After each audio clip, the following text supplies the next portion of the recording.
Good day, folks, and welcome to another edition of Lumberjack Logic. I'm your host, Neil Johnson, with some great breaking news. Trump's attorneys are filing for a dismissal of his documents case from the raid at Mar-a-Lago and Jack Smith, all of that due to the Department of Justice's recent ruling that Biden shouldn't be prosecuted. And this is actually the perfect grounds for this, and I'm going to read something. You're going to love this. Principles of federal prosecution. So this is from the ruling of the special counsel in the Biden case. And listen to this. Principles of federal prosecution. We have also evaluated all relevant considerations in aggravation and mitigation as outlined in the Justice Manual and determined that on balance, these factors do not support prosecution of Mr. Biden. Historically, after leaving office, many former presidents and vice presidents have knowingly taken home sensitive materials related to national security from their administrations without being charged with crimes.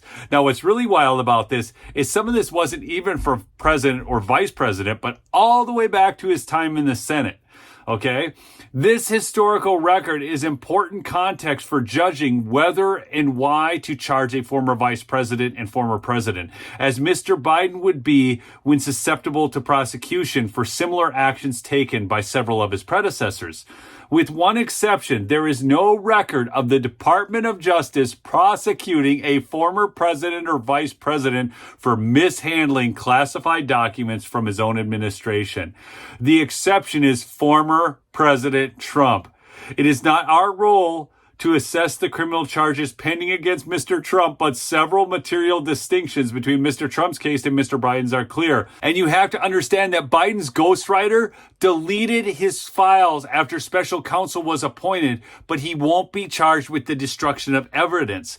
Everybody can see that this, folks, is a political witch hunt at this point against Donald Trump.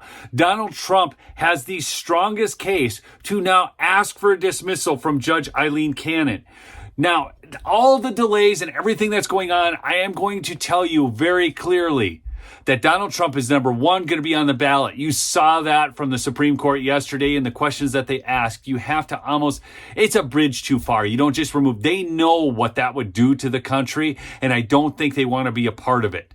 Even as tempting as it is to some of the liberal justices, they even saw it as a bridge too far. In addition to that, the other trials are going to be delayed. Like everybody on the left is celebrating the ruling in the immunity case with these three wacko judges, Judge Pan being the most wacko of them all, out of the D.C. Circuit Court on the appeal.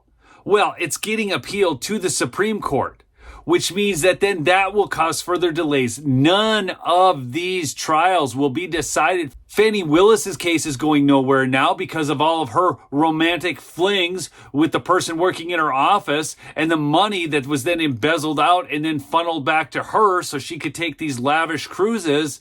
None of this, people, is going the way the left wants to. They are losing big time. And this case now can easily be dismissed against Trump in the documents case. So actually, this is some of the best news we've had all day, even though it frustrates us to no end that Biden doesn't get prosecuted. Actually, when you step back and take a look at it, it's the best thing that could happen, because if Biden doesn't get prosecuted, how can they possibly prosecute Trump? Hey, keep fighting the good fight. Remember to go support my sponsor, Mike Lindell at MyPillow, mypillow.com. Promo code Lumberjack for big savings, folks. We'll see you on the next episode. Peace out.